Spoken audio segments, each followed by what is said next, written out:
If you watched Gumball's 7th season, you probably saw the scene where, in order to deal with his traumas, Richard summons his ancestors. But did you notice that even though Nicole's husband's father is a pink rabbit, in the Watterson family there are birds like roosters and ducks, as well as reptiles and even amphibians? Or do you know all the future members of the Wattersons, who will be part of Gumball's new generation? Now come along with us and follow the line that connects every single member of the most important family in Elmore and who they really are. Get ready, because this is going to blow your mind. Of course, we'll start with the family of the show's protagonist, who was originally named Zach Christopher Watterson. Gumball's family structure is made up of 5 members, with the parents being Richard Buckley Watterson, a pink rabbit who stands 5 feet 11 inches tall and weighs nearly 330 pounds, and the mom, Dr. Nicole Watterson. Yes, her first name is Doctor, as we'll explain more clearly ahead. Nicole is a blue cat, and because of that, the union between these two characters resulted in an older son who looks like his mom, in this case Gumball, and a little pink bunny who looks like her dad, Aeneas. However, before Aeneas came into the world, when Gumball was around 4 years old, his parents decided to give him a pet goldfish named Darwin I.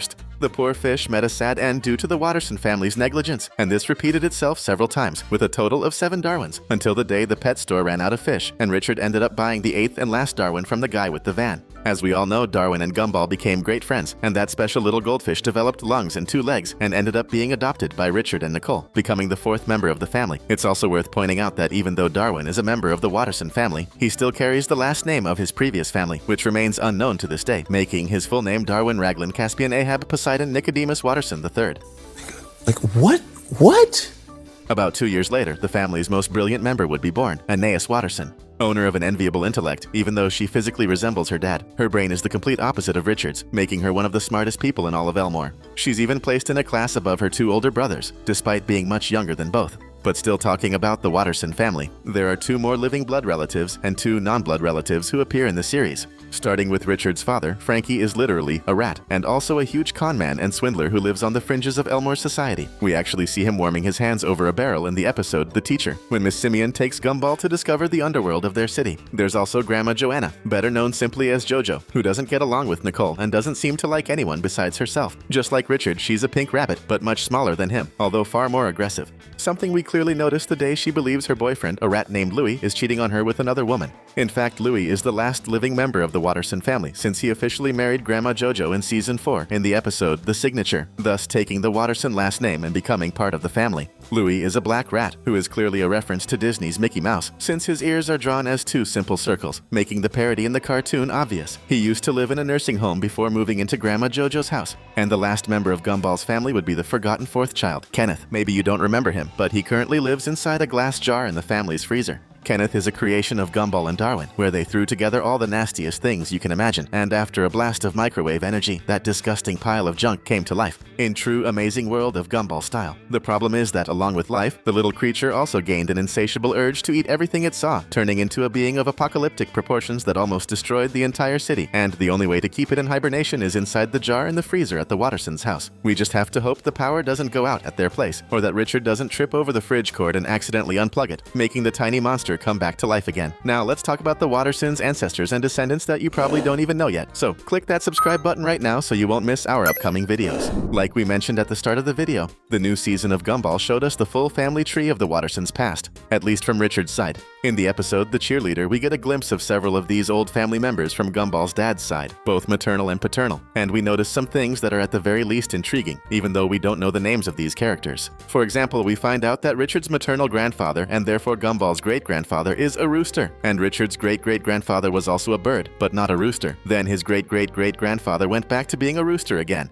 At the same time, still talking about his mother's side, we see that Richard's other great-grandfather was a soldier who most likely served in the war, and he was actually the only male pink rabbit on that side of the family, since all the others of that species were female, including one who looked a lot like Aeneas. On his dad's side, though, there's another curiosity. His grandfather was a reptile, kind of like an alligator, and his grandmother looked very similar to Frankie, Richard's dad, except she wore a creepy eye patch. On top of that, we notice that there aren't just reptiles on this side of the family, but also some birds, similar to Grandma Jojo's side of the family. Another odd detail is that there's also someone who looks a lot like Aeneas on Richard's paternal side, but this time it's a male, and he married an ancestor who looks a whole lot like Richard's father. But how could we have pink rabbits on both sides of the family? Easy. That happens because JoJo and Frankie are actually distant relatives, since they both descend from the same ancestor, as the episode itself shows at the very end of Ricardo's vision, where we see his caveman ancestor who apparently had 2 wives, with each family line coming from each of them. And here's the kicker. Ricardo's prehistoric ancestor used to get beaten up by both wives at the same time, which honestly explains a lot about his character.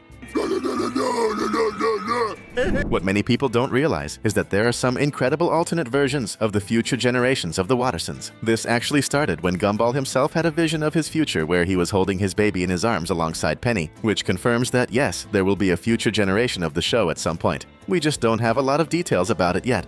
But since breaks are only for cars, fans didn't waste any time and came up with an alternate timeline full of characters that totally makes sense and could carry on the legacy of our beloved protagonists. The most famous version of all was created by a content producer named Icelep. On his channel, he made a fan-made animated series called The Amazing Future World of Gumball, where we're introduced to the kids that Gumball and Darwin would eventually have with Penny and Carrie. Starting with Gumball, Elmore High's most loved couple would have 2 children. Their first would be a boy named Zach, which is genius because that was actually Gumball's original name before he officially changed it. He's basically a mix of Penny and Gumball, with a face identical to his dad's but with Penny's yellow-colored body. Plus, he also inherited her wings. However, according to the creator himself, Zach paints his face blue to look more like Gumball. Otherwise, even though their facial features are the same, they'd be 2 different colors. His younger sister would be Emmy, who looks a lot like Penny, only without wings. She even has her mom's little horns, but her face has undeniable feline features, clearly showing she inherited some traits from Nicole, her grandmother. Now let's talk about Darwin. You might be wondering how he could possibly have kids with a ghost.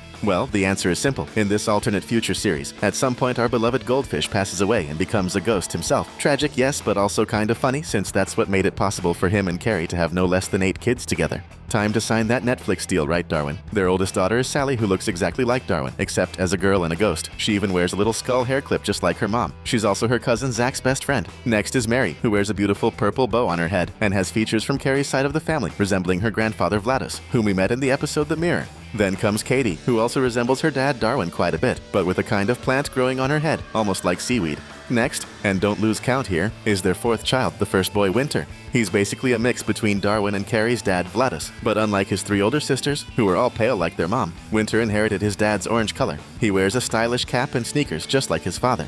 After him comes another boy, Freddy. He's basically Carrie's carbon copy, no differences at all. And honestly, his name might very well be a nod to a certain horror movie character. After all, who hasn't heard of Freddy Krueger, right? That suggests his favorite thing might just be scaring people. The only daughter of the ghostly couple who looks the most like Carrie would definitely be Carrie Jr., who was born right after Freddy. She looks a lot like her mom but has a slightly brighter and happier personality. The 7th daughter Darwin and Carrie would have is a little girl named Rose, who also looks a lot like Carrie, but we don't really know much about her. And to wrap up the Watterson family tree of Gumball's future, we have little Darwin Jr., who's still just a baby but is the spitting image of his dad, which probably explains his name. He's so tiny he still uses a pacifier. As for Anais, in this alternate future of Gumball, she hasn't gotten married or had kids yet, probably because she's focusing on her professional career. And that wraps up our list of both the ancestors and the descendants of the main characters of this amazing animated series, the Wattersons. So did you enjoy this video? Then don't stop here. Check out the 2 videos popping up on your screen right now because I'm sure you'll laugh a lot and be even more surprised.